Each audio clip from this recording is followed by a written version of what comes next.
Hello and welcome back to Wyoming Watch, the Wyoming Tribune Eagles weekly podcast. I'm Taylor Staples, your arts and entertainment and features reporter. This week, I spoke with both Tom Hirsig, the CEO of Cheyenne Frontier Days, and Bill Oates, the chairman of the Indian Committee, to discuss changes coming to Frontier Park this year, including the new Chute 9 grandstands and the new Morningstar Indian Village. Stick around after the interviews to get a roundup of this week's upcoming events, as well as what's been in the headlines this past week. Now, back to the show. I got to talk with Bill Oates yesterday about the Indian Village, and then I just kind of wanted to talk to you more about Chute 9 and the changes to that, because I know those are the two big things, so the Chute 9 and then the Morningstar Indian Village. But, okay. Yep. but yes. Well, yeah, there's some logistical changes too. Yes, yeah, and I wanted to touch on those too, because I was able to talk a little with Nicole about how it affected parking, because I know that the new Indian Village has taken over the B lot entirely, right? No. Oh, okay. And that's the C lot over there. It's part of the C lot. Keep in mind, we tore the old Indian Village out of C lot and we put the new one in C lot. So it was kind of a land swap. The new Indian Village is, of course, a little bit bigger, but they didn't take over the whole lot. Oh, gotcha. Okay. Okay. Well, I guess before we dive into Chute 9, what are some of those logistical changes? Are they just changes to parking? Well, yeah, the parking lots have changed a little bit. But the entrance into the park, one of the things that changes is everybody has to have a ticket or a pass to get into the park, except for, of course, people that have badges that work out here. And then, children under the age of 12, if they're accompanied by an adult with a gate pass or a ticket, they'll be allowed on the park. So, we used to just scan right at the front gate to get in the midway. You had to have a ticket to get in the midway, but now everywhere you get on the park, Old Frontier Town or, from the park and ride, is going to require that gate pass or that ticket. But there are some days for the locals, especially. The first Friday, this week, the 17th, we'll be allowing people onto the park till, I think it's 1 o'clock. Okay. Without a gate pass, because that's the opening of the Morningstar Indian Village, and we want people to come and see that. So there is, you can access on the Friday. And then, of course, Wednesday, Cheyenne Day, when all locals, with the Laramie County license, they get on the park, for free. And then the final Sunday at 1 o'clock, we're going to open the park up so that everybody can get, if somebody wants to come out and finish shopping or go to Carnival or do whatever, they can do that the last Sunday too. Gotcha. Okay. Oh, nice. Okay. And then for parking, I talked with Nicole about this a little bit yesterday too, but it's just the only thing that's really changing is you guys are really heavily encouraging park and ride, right? Park and ride is that's the easiest, assured way you can get a parking spot, not have to look in the avenues. Our paid parking, of course, has always been very limited. It still is. But the park and ride is that should be the first option, especially, for guests from out of town and people that haven't been here, but that's the most convenient one. Yes. So Chute 9. So let me talk about that. Let me talk a little bit about why we're doing that. Number one, for security on the park, we want to make sure everybody's coming out here with good intentions. And, our gate pass is $5. It's not, an expensive gate pass, but, some of the issues we had in the carnival was at times when we quit charging that gate admission. So we're trying to make sure it's a safe environment. But probably the biggest thing for us is being able to scan everybody's tickets at the exterior. All places you go to, they do that. There's a reason they do that is because if something's wrong with your tickets, we want to catch it early. We don't want to catch it when you're standing in line at a portal up in the middle of B stand, and you get there and all of a sudden your tickets don't work, and you have to go walk back down to ticket resolution. We want to make sure everybody's tickets are functional and and they're working when they hit the gate. Because if they aren't, that gives us a lot more time, and it's a lot less stress for people to fix their tickets. So that's the big reason. Is we just want to make sure our ticket buyers are going to be, they know we have people that show up with the wrong day or whatever it might be, but we want to be able to fix that before it's time for the concert or the rodeo. And then I guess something I want to know too is how many seats did you guys end up adding for Chute 9 specifically? Because so we have 11 suites that hold about 30 people, so that's about 330 people in suites, and then upstairs is around 150. Oh wow, okay. What did you guys have before, just out of curiosity? We had a little square box that held about 30 people. Only about 30 people. Yeah, so definitely needed an expansion. Yeah, for sure. And it was only for sponsors. So yes. This has opened it up for the public to really experience a viewing area that's been really tightly held to the sponsorship program. Oh, that's awesome. Yes, that's amazing. Yes. Okay, wonderful. I think those are really, I really just wanted to kind of get why you guys wanted to add a little bit, or a little bit more seating in Chute 9. Well, I know, those seats are not, they're VIP price seats. It's not cheap to go up there. We get that. But we still have cheap rodeo. Our rodeo tickets are very inexpensive. You might not get the very best one in the world, but really all of our seats are pretty good to watch the rodeo. But that's the thing that our visitors from out of town, if you're going to spend money to go to Cheyenne Frontier Days as a bucket list, you want to get the best seats you can. They're willing to spend the money to do that, and that's the biggest request we get is people wanted a VIP experience. So that was a big part of building Chute 9. Yeah, totally. Oh, and then how long was the process to build Chute 9? How long have you guys been wanting to do this?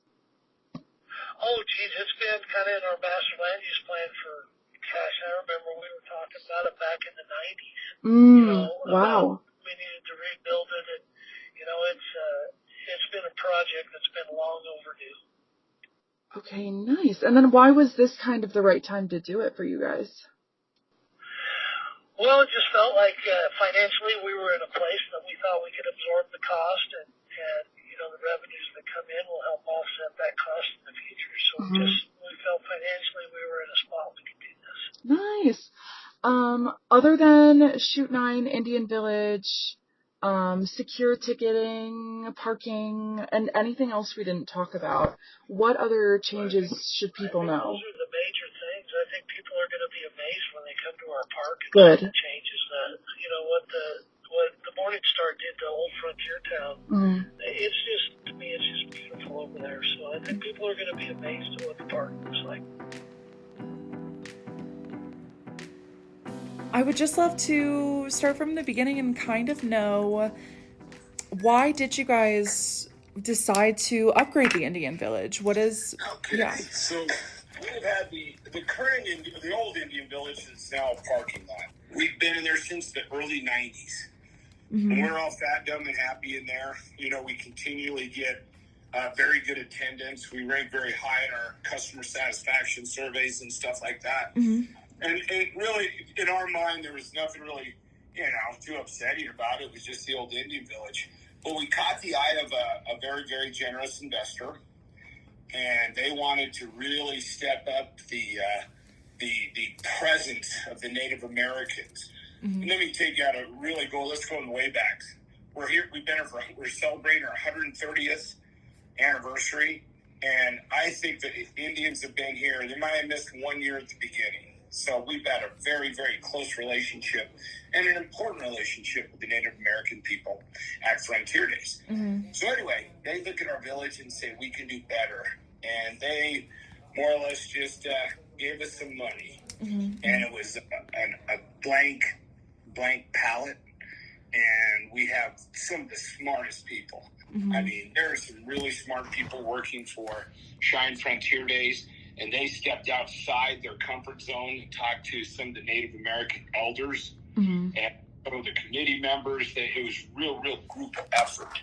And we've come up through a lot of work, like 3 years we've been working on this, came up with what is now the Morning Star Native American Indian Village. Amazing. And then what exactly are those changes that you guys have made over the 3 years? Okay, first and foremost, it's probably about 3 times bigger than the old Indian Village. What we did is we're going to start with the dance arbor. Yes. When you walk through there and you look at that dance arbor, if you're not taking a step back by it, you need to get the paddles out and you don't get shot, because that dance arbor, it's a sunken dance arbor, seats 850 to 1,000 people, whereas our old dance arbor was about 150 on a good day. Sunken, like I say, multiple areas to view the dances. We have a state-of-the-art sound system. We must have 30 speakers in there. Don't quote me on that. We have a bunch of speakers in there. And don't quote me on this either, but it make Metallica blush. Anyway. Stop. That's amazing. That would be funny. But anyway, so around the dance arbor, and that's more or less the center of the village, we've got 30 vendor booths, and these are they're all sunken in circular motions, and it's just tastefully done so the vendors can come in there, sell their wares. It's all Native American. I mean, no, you have to have Native American blood in order to be a vendor in our village. They lock. We have extended hours. Beautiful. But something in addition to the main dance arbor is we have a flute playing circle. So an independent place where the flute player can, play his flute and entertain our guests. In addition to that, we have a storytelling circle. And in the storytelling circle, that's where we educate, tell stories. That's part of what we do. And then in addition to that, but wait, there's more. But we have a artisan stage. So we have 3 additional stages beyond the arbor. And the artisan stage, we're going to have artisans in there twice a day. I think we have one guy making moccasins. We have one guy doing beads. And so they can really, really get into, the Native American traditions in terms of the Native American arts and crafts, for lack of a better term. So we're very excited about those. And then surrounding the whole village is, okay, you ready for this? Yes, I am. You can use this one. It's not a fence. It's an artistic barrier. Anyway, so love it. Very cleverly done. The artists, what they did is drill holes in the steel panels to represent the Wyoming landscape, like Devil's Tower, for instance. Nice. And then on top of that, as part of a fundraiser, full disclosure here, you can buy like a bison, horses, jumping bison, little bison, big bison, mean bison, all kinds of bison and horses that are traditional Native American game, so to speak. And you can purchase one of those and have a commemorative, and we give you credit for it, and we put it on there, and it decorates the backdrop. And it's all done in steel, so it's all going to rust or patina perfectly. I mean, I just hardly wait to see that in about 3 years. It's just going to be wonderful. Let me tell you one thing, and this is probably my favorite artistic feature of the village. On the end of these vendor cabins, we contracted with some artists, and we all voted on this. I was on the artist committee. We all voted on that and picked Native American art, and they blew it up and plastered it on the end of each different artists, of course, on the ends of these vendor cabins. And it's bright, it's brilliant, and you'll be taken back by that as well. It's almost like we just went through there and just loaded up with features and Native American things all over the place. That is awesome. Yeah, we have the Veterans Memorial walkway path that you can sit, and then we also have a nature trail with some Native American plants that we plant. I don't know if they're going to be up or not, but we have some signs. Maybe in a couple of years you'll see them. But where you can see it. Love it. Is the powwow new as well, by the way? No, we always did one powwow on Wednesday evening. We've been doing it for years. This one might be this is going to be a big one. Yeah. So that's Wednesday at what do they say? 8 o'clock? No, it's not that late. It could be 8 o'clock. I forget. I don't have the program in front of me. Right. We tweak some of the times. Sweet. But just bigger, you mean in a way of like, obviously since the village is so much bigger and there's so much more to do, like more dancers, more performances, more music, kind of that kind of thing? Or is there a special surprise? I wouldn't tell you if it's a surprise. I know. No.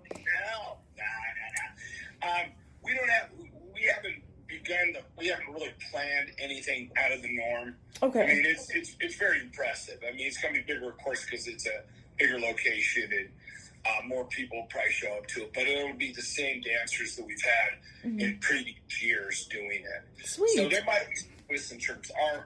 The director of the Little Sun Drum and Dance Corps, Sandra Ironcloud, she's going to be in town on Wednesday. We're going to go into some meetings, and I'm sure we'll touch upon that subject. So, great. There might be surprises. Who knows? Sweet.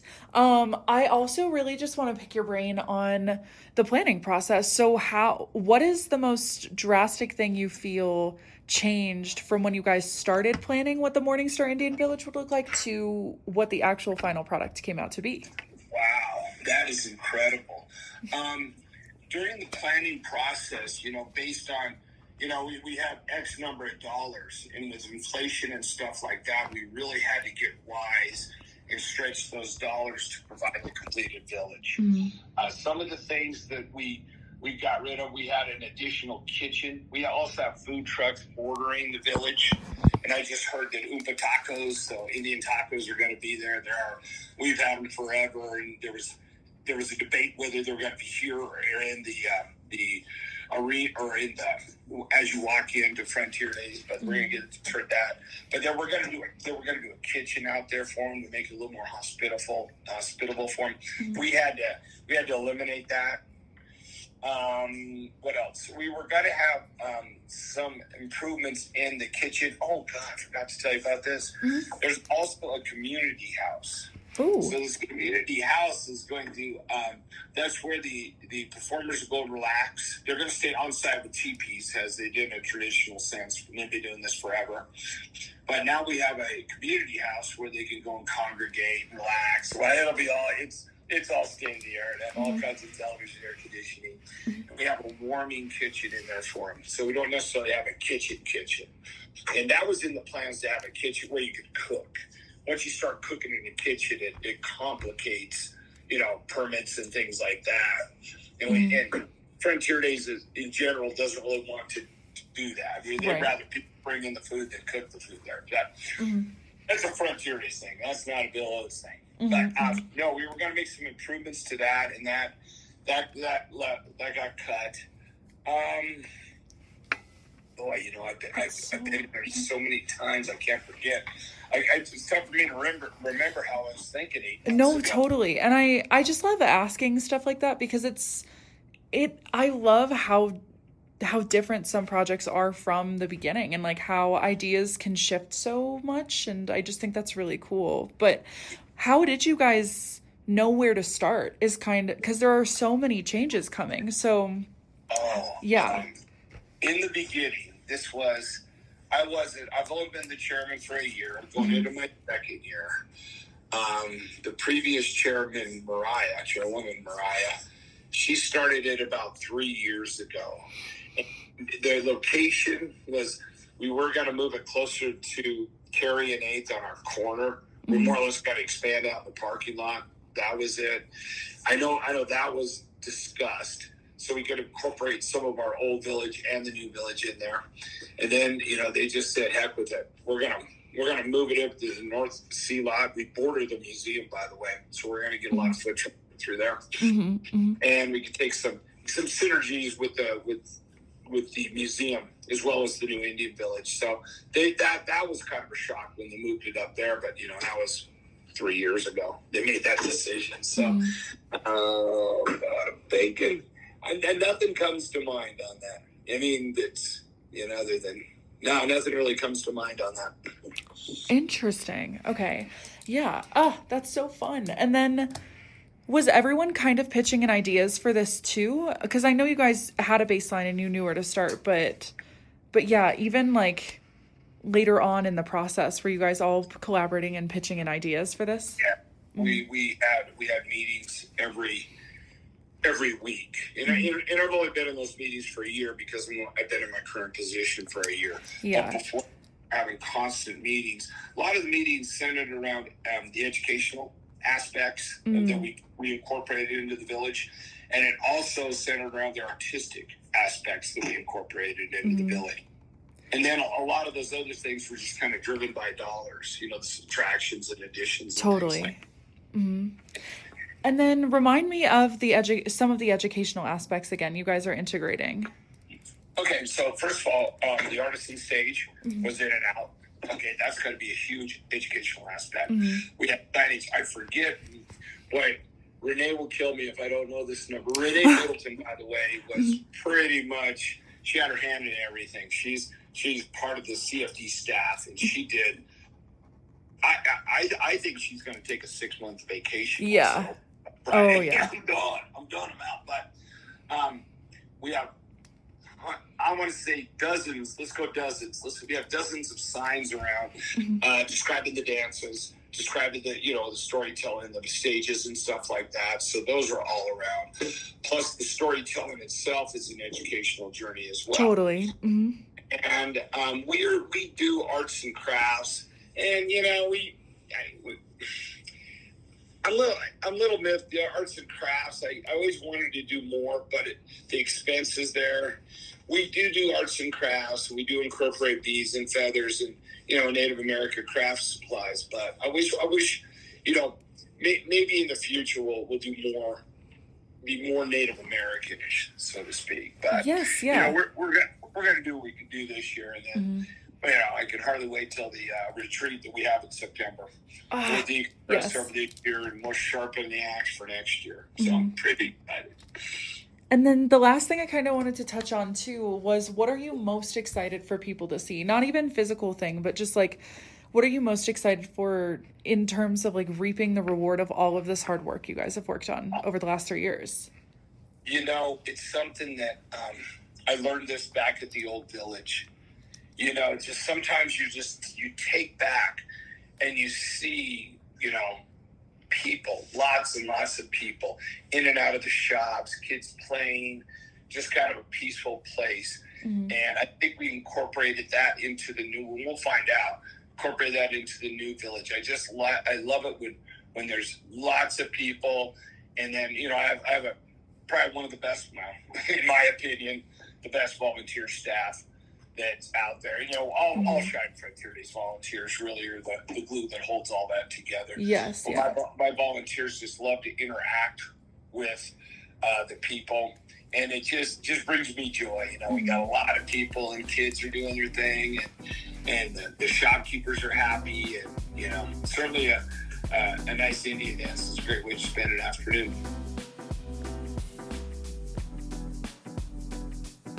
Now, let's get into some of the events this upcoming week. Today, July 17th, not only is today the first day of Cheyenne Frontier Days, but it's also the first day of Fort DA Wrestle Days, which starts at 9 a.m. today, tomorrow, and Sunday. There's also a Greeley Hatworks trunk show from 10 a.m. to 6 p.m. all day at Westward, both today and tomorrow, and a cave simulator event at the library from 10 a.m. to 6:30 p.m. Then Patrick Doranson, also known as the Common Sense Cowboy, has a book signing from 1 to 2 p.m. at the Cowboy Emporium downtown. Fridays on the Plaza is also tonight, featuring electronic dance duo MC4D at 6 p.m. at the Cheyenne Depot Plaza. And also there's the 70th Old Fashioned Melodrama, The Unlikely Legend of the Liberty Bell, which will be playing at 7 p.m. and 9:15 p.m. every single night this upcoming week. Sundays also have matinees at 2 p.m. for that. Not to mention, Youth Summer Stock has their second show of the summer, Myth Understood, playing tonight at 7 p.m. at the Mary Godfrey Playhouse. Shows are at 7 p.m. and 2 p.m. tomorrow and Sunday as well. The Cheyenne Frontier Nights show tonight is Treaty Oak Revival with opener Jesse Murph at 8 p.m. and the Lincoln has the Lincoln After Hours at 10 p.m. featuring Jackson Dean and Southern Fried. On Saturday, July 18th, there's a Cheyenne Audubon bird watching field trip from 7 a.m. to noon, starting at the Wyoming Game and Fish headquarters, as well as a Grow Your Own Mushrooms at Home event from 9 a.m. to noon at LCCC, and a Pastel Landscapes creative workshop from 10 a.m. to noon at the Cheyenne Botanic Gardens. For markets, there's a pop-up plant sale at the Botanic Gardens from 9 a.m. to 3 p.m., the Cowboy Market from 10 a.m. to 3 p.m. at the Cheyenne Ice and Event Center, and the Frontier Market from 10 a.m. to 8 p.m. at the Frontier Mall. At the Cheyenne Creativity Center, there's a mindful finger painting event from 11:30 a.m. to 1:30 p.m. Then, the Frontier Night show tonight is Alex Warren with Noah Cyrus at 8 p.m., and the Lincoln After Hours show is the Logan Ryan Band with Jamie Hansen at 10 p.m. On Sunday, July 19th, there's a book signing with Benita Van Winkle at 2 p.m. at Open Door Studio and Gallery. Sunday is also day 2 of the Frontier Market at Frontier Mall from noon to 6 p.m. The Frontier Night show tonight is the Red Clay Strays with Wyatt Flores at 8 p.m. and the Lincoln After Hours show is Ryan Charles with Treyworks and Winst at 10 p.m. On Monday, July 20th, there's the annual Cowgirls of the West Brunch and Fashion Show from 9 a.m. to 1 p.m. at Little America, and the Frontier Night show tonight is PRCA Extreme Bowls, which is both Monday night and Tuesday night at 8 p.m.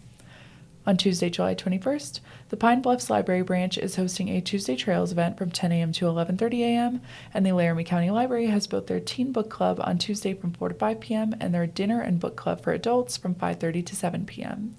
Then, the Lincoln After Hours show tonight is Black Hawk with Jason Buchanan and the Short Timers. On Wednesday, July 22nd, today is Cheyenne Day, where locals are encouraged to get out and enjoy CFD during the day. There's also Fridays on the Plaza extended with the 67th Army Band and Ty Warner. The Frontier Night show tonight is Riley Green with Trace Atkins at 8 p.m., and the Lincoln After Hours concert is with Drake White and Will Jones at 10 p.m. Finally, on Thursday, July 23rd, there's a True Crime Book Club event from 6 to 7:30 p.m. at the Laramie County Library, and the Frontier Night show tonight is Blake Shelton with Avery Anna at 8 p.m., and the Lincoln After Hours concert is with Willow Avalon and Marfa at 10 p.m. For the full list of events, go to wyomingnews.com/calendar. In the headlines this week, Meta has appealed a notice of violation issued by the Cheyenne Board of Public Utilities, arguing the company and the public have not received enough information about the testing and data used to determine the source of bacteria found in the city's wastewater system. Next, Healthy Wyoming brought its Cost of Care Summer Roadshow to Laramie County Community College on Tuesday in an effort to educate community members on healthcare in Wyoming and encourage them to share their stories with lawmakers. Jen Lowe, the executive director of Health Wyoming, shared why the organization thought the roadshow was the best way to meet with community members and share their message. Also, one teen is dead and another is in custody after an overnight shooting in a South Cheyenne neighborhood. According to a news release posted by the Laramie County Sheriff's Office on its Facebook page, the shooting took place at approximately 2:30 a.m. Saturday near the 400 block of West Wallach Road. The neighborhood is just north of Afferback Elementary School. That's all for this week's episode of Wyoming Watch. Tune in next week for more local news.